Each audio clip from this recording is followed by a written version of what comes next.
Hey guys, it's KJ. আজকে আমরা HTML এবং CSS বাংলা টিউটোরিয়ালে দেখব ইন্ট্রোডিউসিং স্প্যান। তো চলুন দেখে নিই।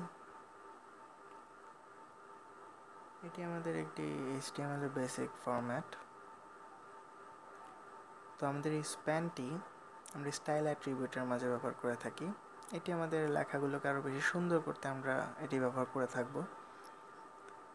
তো আমি আপনাদের গত ভিডিওতে বলেছিলাম যে আমরা আস্তে আস্তে CSS দেখা শুরু করছি।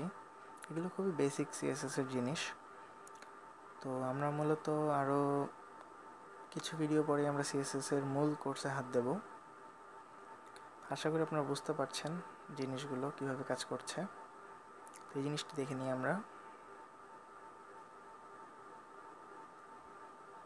এই জিনিসগুলো আসলে এইভাবেই কাজ করে থাকে। আপনাদের ব্যাপারগুলো বুঝতে হবে। এগুলো খুব বেশি কঠিন না, একটু ট্রিকি, দ্যাটস ইট।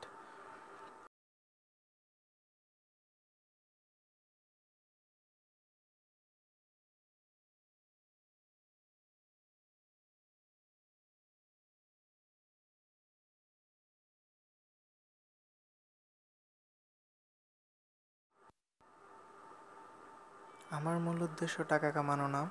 আমার উদ্দেশ্য আপনারা যেন জিনিসগুলো ভালো করে বুঝতে পারেন।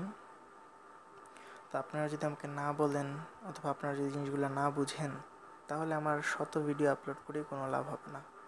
তাই আপনারা যদি কিছু না বুঝে থাকেন তাহলে অবশ্যই আমার সাথে যোগাযোগ করবেন, আমাকে জানাবেন, আমি সেই অনুযায়ী কাজ করব, তাহলে আপনারা উপকৃত হবেন। আজকের টিউটোরিয়ালটি স্প্যান নিয়েই ছিল। আশা করি বুঝতে পেরেছেন। যদি বুঝতে পেরে থাকেন তাহলে অবশ্যই লাইক করবেন, শেয়ার করবেন এবং সাবস্ক্রাইব করবেন। Thank you.